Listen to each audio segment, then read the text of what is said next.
여러분 안녕하십니까? 9월 넷째 주 세계는 경제는 시작합니다. 먼저 이번 주 톱 뉴스부터 보시죠. 미국 정부가 전문직 비자인 H-1B의 수수료를 현재 100배 수준인 10만 달러, 우리 돈 약 1억 4천만 원으로 올리기로 하면서 일대 혼란이 벌어졌습니다. 특히 실리콘밸리에 있는 빅테크 기업들이 직격탄을 맞았는데요. 그동안 H-1B 비자로 해외 우수 인재들을 빨아들였던 기업들이 이 100배나 높아진 수수료를 감당해야 한다는 소식에 말 그대로 멘붕에 빠졌죠. 우리 입장에선 직접적인 영향이 없을 것이라는 분석이 나왔지만 미국과의 비자 제도 개선 협의가 쉽지 않을 것이란 우려로 이어졌습니다. AI 업계에선 빅뉴스가 나왔습니다. 엔비디아가 오픈 AI와 전략적 파트너십을 체결하고 최대 1,000억 달러, 우리 돈 약 140조 원을 투자한다고 발표했습니다. 오픈 AI가 구축하는 데이터 센터에 엔비디아의 GPU 4,500만 개를 탑재하는 것이 핵심인데요. 막대한 자금이 AI 분야로 쏟아져 들어가고 있음을 보여주는 이 AI 붐의 최신 사례라는 긍정적인 분석도 나왔지만 엔비디아가 오픈 AI에 자금을 지원해주고 그 돈이 다시 엔비디아 칩 구매로 돌아오는 것일 뿐이라는 일종의 벤더 파이낸싱이라는 우려의 목소리도 나왔습니다. 결과적으로 거품이라는 겁니다. 그럼에도 불구하고 반도체주에 대한 기대감은 이어졌습니다. 특히 모건 스탠리가 올해는 반도체 섹터에 따뜻한 겨울이 될 것이라는 보고서를 내놓은 것이 호재였는데요. 앞서 지난 4월 빙산이 오고 있다고 하면서 우리 기업들의 목표 주가를 대폭 낮추고 찬물을 끼얹었었는데 불과 5개월 만에 시각을 바꾼 겁니다. 특히 한국 반도체 산업을 매력적이라고 평가하면서 SK하이닉스에 대한 투자 의견도 비중 확대로 높였습니다. 반도체 슈퍼 사이클이 올 수 있다는 기대감에 삼성전자의 주가도 8만 원 선을 뚫고 올라갔죠. 그런데 시장에 호재만 있었던 건 아닙니다. 제롬 파월 미 연준 의장이 주식시장이 고평가돼 있다고 말해 그동안 시장이 눈을 감고 외면했던 걱정거리를 끄집어냈습니다. 연준 의장이 증시 흐름에 대해서 직접적으로 언급한 건 상당히 이례적인데요. 파월 의장은 또 인플레이션 압력이 커질 수 있고 고용은 악화 경로를 나타내고 있어 추가 금리 인하에 대해 신중한 입장을 밝혔습니다. 트럼프 미국 대통령은 의학계와 제약업계를 발칵 뒤집어놨습니다. 전 세계 가장 널리 복용되는 진통제 타이레놀을 임신부가 복용하면 자폐아를 출산할 위험이 높아진다고 주장했는데요. 곧바로 트럼프 대통령의 주장이 과학적 근거가 없다는 반론이 터져나왔고요. 의사들은 괜찮다는데 미국 대통령은 기자회견까지 열어서 위험하다고 하니까 타이레놀을 둘러싼 논란은 극대화됐습니다. 트럼프 대통령은 여기서 그치지 않고 다음 달부터 미국에 공장을 짓지 않는 기업들의 의약품에 대해서 100%의 관세를 부과하겠다고 발표했습니다. 이상 이번 주 헤드라인 뉴스들 짚어봤는데요. 지금부터 자세히 분석해 보겠습니다. 미국이 기회의 땅이란 별명을 이어갈 수 있을까요? 이 노력과 실력으로 승부하면 아메리칸 드림을 이룰 수 있다는 공식이 높아진 비자 허들에 막혔습니다. 트럼프 대통령이 미국인들의 일자리를 위협한다면서 전문직 비자 수수료를 한꺼번에 무려 100배나 올리면서 논란이 커졌는데요. 당장 전 세계 인재 풀에서 멀어진 미국 기업들이 대혼란을 겪고 있습니다. 김성훈 기자와 자세히 짚어보겠습니다. 김 기자, 파장이 일파만파로 커지고 있는데 논란이 발단이 된 이 비자 정확히 뭔가요? 네, H-1B란 비자인데요. 고학력 전문직들의 미국 내 취업을 위해서 연간 8만 5천 개를 추첨을 통해 제한적으로 발급되는 비자입니다. 대상은 과학과 공학, 기술, 수학 등 앞글자를 딴 이른바 스템 분야의 우수한 인재들입니다. 주로 빅테크 기업들이 해외 인력을 불러들이는 데 활용되는데요. 그런데 이 비자를 발급하는 데 드는 수수료가 트럼프 대통령의 포고문 서명을 거쳐서 현지 시간 21일부터 기존 1,000달러 수준에서 10만 달러로 100배나 인상됐습니다. 그러니까 140만 원 수준에서 1억 4천만 원으로 단번에 오른 겁니다. 영국의 파이낸셜 타임즈는 지난해 14만 1,000건의 신규 비자 발급이 이뤄진 추세를 감안해서 기업들이 연간 총 140억 달러, 우리 돈으로 약 20조 원의 부담을 질 것으로 추산하기도 했습니다. 어마어마하군요. 올려도 너무 올렸는데 갑자기 왜 그런 겁니까? 네, 트럼프 대통령은 H-1B 비자는 일시적으로 부가적인 고숙련 업무를 수행하라고 마련됐지만 미국 노동자를 저임금 저숙련 노동자로 밀어내는데 악용돼 왔다고 주장했습니다. 그러면서 체계적인 남용을 통해서 미국 노동자를 대규모로 대체해서 경제와 국가안보를 훼손했다고 설명했습니다. 트럼프 대통령이 주창하는 미국 우선주의, 그 반이민 정책과 결을 같이 하는데요. 최근 우리나라 근로자들의 구금 사태에서 드러난 투자는 받지만 사람은 받지 않겠다는 방침과 또 일맥상통합니다. 이 때문에 강성 지지층인 마가의 젊은 층을 의식한 정치적 행보란 분석도 나오고 있습니다. 네. 당장 미국 기업들이 큰 혼란을 겪고 있죠. 네, 그렇습니다. 마이크로소프트와 메타 등 빅테크뿐만 아니라 아마존과 월마트, JP모건 체이스까지 다양한 산업군의 기업들이 이번 조치의 영향을 받게 됐는데요. 제도 변화의 불확실성이 큰 만큼 이들 기업들은 H-1B 전문직 비자를 소지한 직원들에게 해외여행을 피하고 미국에 머물 것을 긴급하게 요청하고 나섰습니다. 이 과정에서 미국 정부가 논란을 키운 측면도 있는데요. 러트닉 상무장관이 총 6년 동안 매년 10만 달러를 내고 비자를 갱신해야 한다고 말해 충격을 줬고요. 이후 논란이 커지자 백악관이 연간 수수료가 아닌 신규 신청 시에만 적용되는 일회성 수수료라고 정정했습니다. 또 갱신이나 기존 비자 소비자에게는 적용되지 않는다고 해명하기도 했습니다. 네. 그래도 논란은 가라앉지 않고 있는데 트럼프 대통령의 의도대로 이번 조치가 미국의 이익이 되는 게 맞습니까? 평가가 어떻게 나오고 있나요? 네, 일단 뉴욕타임즈는 전문가들을 인용해서 이번 조치가 미국의 AI 분야 경쟁력에 영향을 미칠 것이라고 우려했습니다. 그러면서 중국과의 AI 전쟁에서 한 손이 등 뒤에 묶인 채 싸우는 것과 같다고 표현했는데요. 글로벌 기술 인재는 한정되어 있는데 높아진 비자 문턱이 이들의 미국 유입을 제한하면서 중국과의 AI 패권 경쟁에도 악영향을 미칠 것으로 본 겁니다. 이번 조치가 미국 내 대기업과 스타트업 간 인재 확보에 빈익빈 부익부 현상을 심화시킬 것이란 관측도 나오는데요. 대기업들은 대폭 인상된 수수료를 감당할 자금력이 있지만 스타트업은 인재난에 허덕일 것이란 전망입니다. 무엇보다 H-1B 비자는 스타 CEO들의 미국 입국 관문과도 같았기 때문에 걱정이 큽니다. 예를 들어 테슬라의 일론 머스크와 마이크로소프트의 사티야 나델라, 또 구글의 순다르 피차이 CEO도 젊은 시절 미국에 입국하기 위해 이 전문직 비자를 거쳤는데 트럼프 대통령의 이번 깜짝 조치에 이런 인물들이 나올 수 있을까라는 의문도 나오고 있습니다. 네. 그런데 일부 대기업 CEO들은 환영의 뜻을 밝혔다고요? 네, 그렇습니다. 먼저 넷플릭스의 리드 헤이스팅스 회장은 H-1B 비자가 매우 높은 가치의 일자리에만 사용된다는 의미라면서 해당 일자리에 대한 확실성이 더 높아질 것이라고 말했습니다. 엔비디아의 젠슨 황 CEO도 가장 뛰어난 인재들이 미국에 오기를 원하고 이는 회사와 국가의 미래 모두에 매우 중요하다고 환영의 뜻을 전했습니다.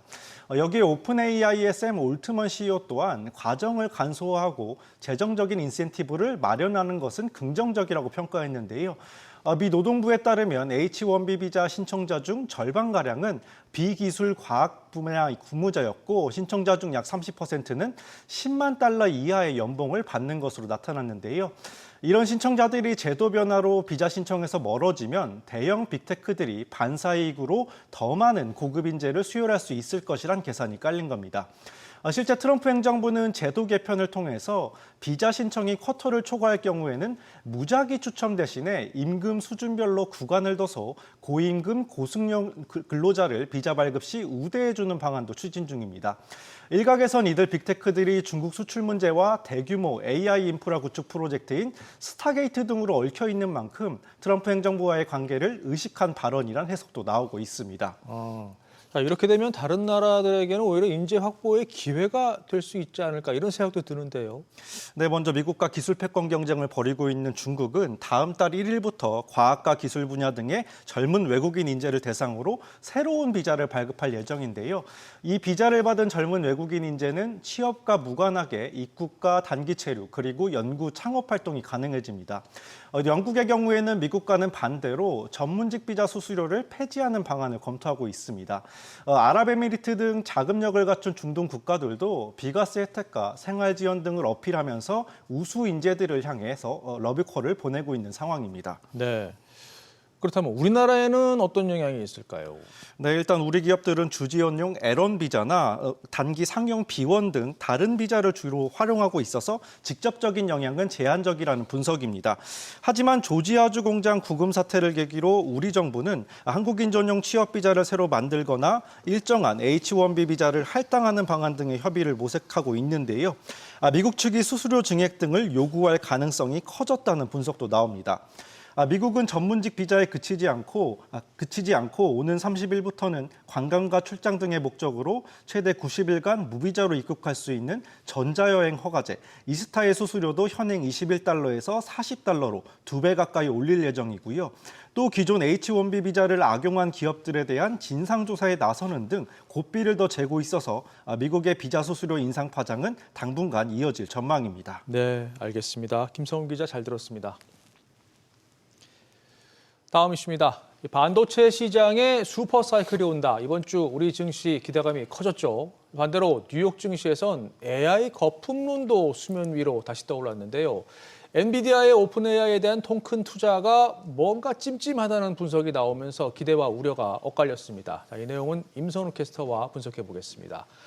먼저 모건 스탠리 보고서부터 보죠. 반도체 시장이 올해는 따뜻한 겨울을 맞이할 거다. 이렇게 전망하면서 태도를 180도 바꿨습니다. 네, 불과 5달 전만 해도 반도체 시장에 빙산이 다가온다고 주장했던 모건 스탠리가 완전히 다른 보고서를 내놨습니다. K반도체 산업을 콕 집어 언급했는데 투자 의견을 기존 시장 평균에서 매력적으로 높여 제시했습니다. 핵심은 AI로 지난 4월 이후 AI가 주도하는 새로운 기술 사이클이 시작됐다며 이대로라면 메모리 반도체 업황이 내년 상반기까지 상승 흐름을 이어갈 수 있다 전망했는데요. 모든 곳에서 공급과 수요 불균형이 발생할 것이라고 호황을 예측했습니다. 그러면서 삼성전자를 메모리 업종 토픽으로 꼽으면서 목표 주가를 96,000원까지 높였고요. SK하이닉스의 목표 주가도 41만 원으로 대폭 올리면서 비중 확대로 투자 의견을 상향 조정했습니다. 곧바로 뒤이어 JP모건도 메모리 산업이 내후년까지 호황을 이어갈 것을 예측했는데 설비 투자가 같은 기간 최대 12% 증가할 것으로 내다보는 등 AI 투자 붐이 일으킨 초대형 파도에 메모리 업체들이 재빨리 올라탈 것으로 내다봤습니다. 네, 기대감을 높인 뉴스는 이거 말고도 또 있었죠. 이 반도체 업계 풍향계로 불리는 마이크론이 어닝 서프라이즈를 기록했어요. 네, 맞습니다. 메모리 호황에 역대 가장 좋은 성적표를 받았는데요. 매출은 113억 2천만 달러로 46%나 뛰었고요. 영업이익률은 12%포인트 넘게 늘어난 35%를 찍었습니다. 주당 순이익은 1년 전과 비교해 무려 150% 넘게 급증했는데 모든 수치가 시장 기대치를 웃돈 데다 가이던스도 시장 기대치를 훌쩍 넘기면서 뒤따라 실적을 발표할 삼성전자와 SK하이닉스에 대한 기대감을 대폭 끌어올렸습니다. 그렇군요. 일단 업계 상황을 좀 보면 실제로 AI 업계의 필수인 HBM 수요가 지금 계속해서 치솟고 있고 서버용 메모리에까지 이 시선이 집중되면서 D램 가격도 오르고 있잖아요. 네, 맞습니다. 너나 할 것 없이 앞다퉈 AI에 투자를 아끼지 않으면서 메모리 반도체 가격 상승세가 가팔라지고 있는데요. 네. 올해 초까지만 해도 1달러 초반에 머물던 D램 가격은 최근 6달러에 육박하고 있습니다. 여기에선 AI 산업 확산과 서버 시장 교체 주기가 돌아오면서 이 D램 수요가 급격히 늘었지만 공급에 한계가 있다 보니까 품귀 현상까지 발생하고 있다는 진단이 나오는데 낸드 플래시도 AI 인프라 수요가 늘어나면서 가격이 오르는 중입니다. 메모리 가격이 오르면서 반도체 기업들의 실적 상승 기대감도 커지고 있는데요. 삼성전자와 SK하이닉스 등 국내 반도체 기업들 역시 마이크론처럼 3분기 깜짝 실적을 달성할 가능성이 높다는 전망이 나옵니다. 삼성의 영업이익 전망치는 9조 6천억 원, SK하이닉스는 10조 7천억 원으로 각각 추정됩니다. 특히 내년 HBM4 판매가 본격화할 경우 실적 상승 추세는 더욱 가팔라질 것이라는 예측이 나옵니다. HBM4 시장을 놓고 치열한 경쟁도 관전 포인트인데 현재 모두 큰손 엔비디아의 샘플링을 거친 상태고요. SK하이닉스가 독점 공급을 해오면서 시장 점유율을 60% 넘게 차지하고 있긴 하지만 차세대 제품군부터는 독점 체제가 깨질 수 있다는 분석도 나오고 있습니다. 그리고 그 빅테크 기업들은 투자에 지금 얼마나 적극적인가요? 네, 아시다시피 요즘 뉴스 보다 보면 하루가 멀다 하고 AI 관련 투자 소식들이 쏟아져 나오고 그러니까요. 있는데요. 이번 주는 엔비디아와 오픈 AI의 전략적 파트너십 체결이 빅뉴스였습니다. 엔비디아가 최대 1,000억 달러, 우리 돈 140조 원을 오픈 AI에 투자하기로 했는데 이 투자금 대부분은 AI 인프라 구축에 투입이 됩니다. 세계 최대 AI 인프라 기업과 생성형 AI 시장 최강자가 손을 잡았다는 소식은 메모리 반도체 슈퍼사이클에 대한 기대감을 한껏 높였는데 오픈 AI는 엔비디아와 협력을 발표한 바로 다음 날에도 스타게이트 산하의 새 AI 데이터 센터 부지 5곳을 발표하기까지 했습니다. 실제로 올해 미국 내에서만 550개 이상의 새 AI 데이터 센터 건립이 추진될 만큼 일각에서 제기된 AI 거품론에도 불구하고 업계는 거침없이 베팅에 나서고 있습니다. 이게 지금 방금 말씀하신 내용이 메모리 업계와는 얼마나 직접적인 연관이 있는 얘기인가요? 네, AI 데이터 센터를 짓는 데만 수백만 개 이상의 AI 가속기가 필요하고 이를 개발하기 위해서는 또 대량의 메모리가 필요합니다. 특히 HBM은 같은 용량의 서버용 D램보다 5배 넘게 비싼 고부가 상품인데다 최근엔 이 HBM 외에도 AI 서버 시스템의 운영에 관여하는 DDR5와 저전력 D램, 저비용 고효율 AI 가속기를 위한 그래픽용 D램 등 이 메모리의 쓰임새가 다양해지고 있고 또 추론용 AI 시대가 본격적으로 열리면서 기업용 SSD 등 고성능 데이터 저장 장치 수요도 확대되고 있는 추세입니다. 우리가 알고 있는 GPU 같은 AI 가속기가 산업 성장세를 주도함과 동시에 관련 산업을 뒷받침하기 위한 고성능 메모리 시장도 함께 성장세를 키워나가는 모습인데 시장 조사 업체 가트너는 올해 반도체 시장 규모가 7천억 달러, 5년 뒤 1조 달러를 돌파할 것으로 내다보고 있습니다. 그렇군요. 그런데 일각에서는 엔비디아의 이번 오픈 AI에 대한 투자가 오히려 AI 거품론을 부각시켰다 이런 분석도 나오잖아요. 네, 실제로 오픈 AI와의 파트너십을 발표한 직후 껑충 튀었던 엔비디아의 주가가 하락세로 돌아서기도 했는데요. 월가에서는 대체적으로 이번 파트너십에 대해 긍정적으로 평가했지만 일각에선 이 거래가 일종의 벤더 파이낸싱이 아니냐는 지적이 나왔습니다. 엔비디아가 오픈 AI에 자금을 대고 오픈 AI는 그 돈으로 다시 엔비디아 칩을 구매하는 일종의 돌려막기 형태를 띠고 있다는 건데 자칫 잘못되면 두 기업 다 난관에 봉착할 수 있다는 분석입니다. 비스포크 인베스트먼트는 AI의 전반적인 전망에 회의적일 필요는 없지만 이번 발표는 AI 분야가 얼마나 순환적 구조로 되어 있는지를 보여주는 불길한 신호라고 짚으면서 거품 가능성을 경고했습니다. AI의 수익성이 높지 않은 상황에서 성장을 유지하기 위해 직접 자본을 대야 한다는 건데 그렇게 되면 이 생태계가 지속하지 않을 수 있다는 겁니다. 그러면서 막대한 투자 지출이 수익성으로 이어질지 의구심이 커지고 있는 가운데 과도하게 시장을 띄우고 있다 지적했는데 일각에선 이번 투자 구조가 닷컴 버블 시기 고객과 공급자 관계와 비슷하다 보고 양대 AI 기업의 성장 계획을 뒷받침할 충분한 에너지가 확보될지 불확실하다 보고 있습니다. 네, 아직 결론을 내기는 쉽지 않지만 지켜봐야 되겠군요. 알겠습니다. 임선우 캐스터 수고했습니다. 자, 계속해서 이번 주 뉴스메이커들 만나보겠습니다. 고유미 캐스터 전해주시죠. 네, 도널드 트럼프 미국 대통령이 임신 중 타이레놀을 복용할 경우 자폐아를 출산할 수 있다고 말해 전 세계를 혼란에 빠뜨렸습니다. 세계보건기구와 우리나라 식약처 등 의료계는 근거가 없다며 논란의 선을 그었는데요. 트럼프 대통령의 발언 직접 들어보시죠. First, effective immediately, the FDA will be notifying physicians that the use of let's see how we say that. Acetaminophen. Is that okay? Which is basically commonly known as Tylenol during pregnancy, can be associated with a very increased risk of autism. So taking Tylenol is not good. All right, I'll say it. It's not good. 한편 주식시장이 고평가됐다는 파월 의장의 발언이 증시에 찬물을 끼얹었죠. 여기에 향후 금리 경로에 대한 별다른 힌트도 없어 투자 심리가 급격히 꺾였습니다. 파월 의장은 인플레이션 상승과 고용 둔화, 즉 양방향 위험이 존재하는 어려운 상황이라고 말했는데요. 때문에 금리 경로를 미리 정하지 않고 지표에 따라 신중하게 결정할 것이라고 밝혔습니다. Near-term risks to inflation are tilted to the upside, and risks to employment are tilted to the downside, a challenging situation. Two-sided risks mean that there is no risk-free path. If we ease too aggressively, we could leave the inflation job unfinished and need to reverse course later to fully restore 2% inflation. If we maintain restrictive policy too long, the labor market could soften unnecessarily. Our policy is not on a preset course. We will continue to determine the appropriate stance based on the incoming data, the evolving outlook, and the balance of risks. 미국 정부의 H-1B 비자 수수료 인상도 큰 파장을 불러일으켰죠. 국내 투자자들 사이에서 돈남원이라는 별명으로 불리는 캐시우드 아크 인베스트 CEO도 충격을 받았다고 말했습니다. 하지만 이번 조치가 다른 국가들에는 최고의 인재를 영입할 수 있는 절호의 기회가 될 수 있다고 강조했습니다.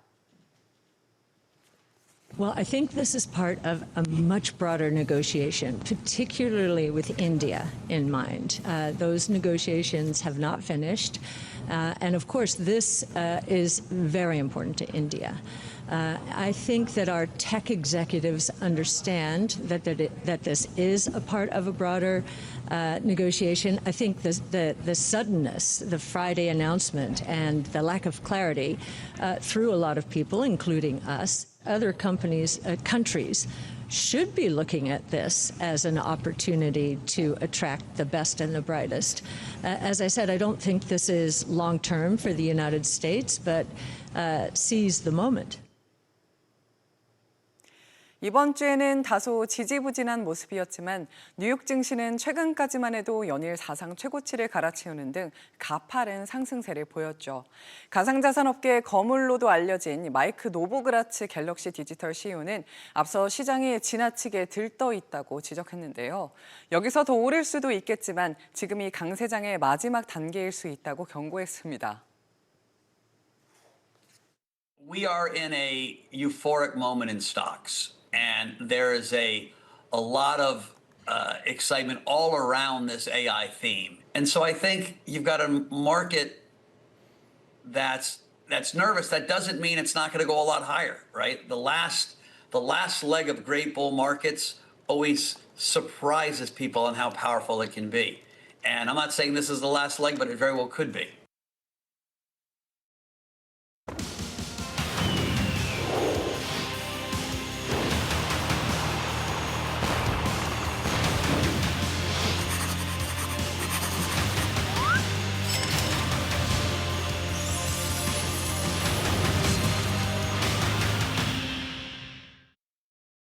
자, 계속해서 다음 주 주요 경제 일정도 확인하시죠. 먼저 월요일입니다. 미국의 지난달 잠정주택 판매 집계가 나옵니다. 앞서 6월과 7월 두 달 연속 전달보다 감소했는데 이 주택시장 경기가 계속 꺾이고 있습니다. 그리고 미국 중부지방의 경제 흐름을 나타내는 댈러스 연방준비은행의 제조업 활동지수도 나오는데요. 8월엔 마이너스 1.8을 기록한 바 있습니다. 그리고 월요일부터 3인 이상 중국인 단체 관광객들이 무비자로 입국합니다. 내년 6월 말까지 최대 15일간 비자 없이 국내에 체류할 수 있게 되는데요. 중국 국경절 연휴와 맞물리면서 국내 관광 유통업계 기대감이 큽니다. 반대로 우려되는 부분도 좀 있죠. 지켜보시죠. 화요일 일정 보실까요? 미국 노동부의 8월 구인이직 보고서가 나오는데 구인 건수가 중요합니다. 지난주 미 연준의 금리 인하 결정이 고용시장 악화를 막기 위한 것이었기 때문에 관심이 높습니다. 앞서 7월엔 718만여 명 여건으로 10개월 만에 최저치를 기록하면서 당시 금리 인하 전망에 힘을 실어줬습니다.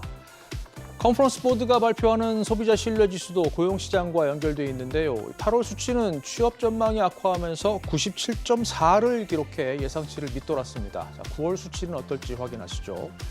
그리고 중국 경제 지표도 나오는데요. 경제매체 차이신이 발표하는 이번 달 제조업과 서비스업 구매 관리자 지수입니다.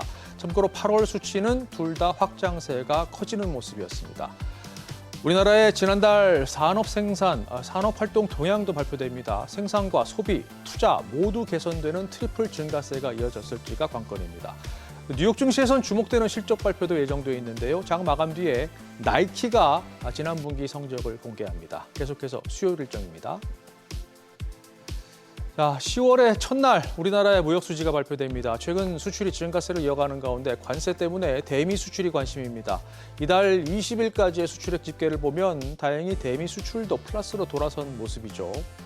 미국 지표는 ADP가 발표하는 이번 달 민간 고용 집계가 관심입니다. 앞서 8월 수치는 5만 4천 명 증가에 그치면서 예상치를 크게 밑돌았습니다.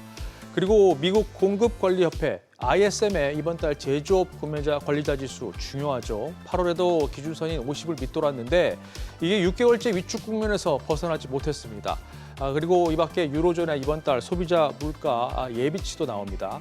중국은 수요일부터 다음 달 8일까지 국경절 연휴에 돌입하면서 휴장입니다. 자, 계속해서 목요일로 넘어갑니다.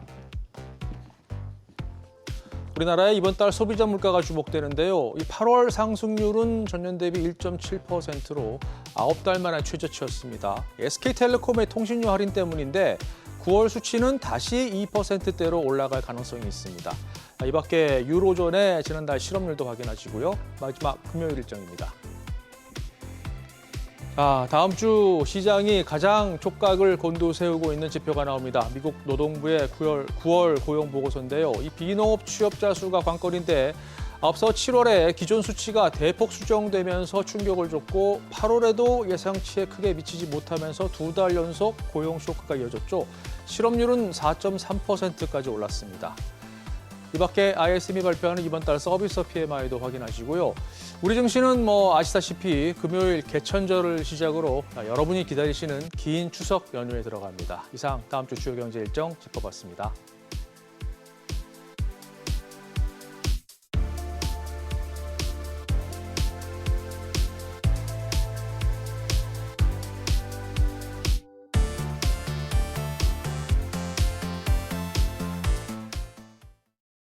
세계는 경제는 오늘 저희가 준비한 내용 여기까지입니다. 다음 주에 뵙겠습니다. 고맙습니다.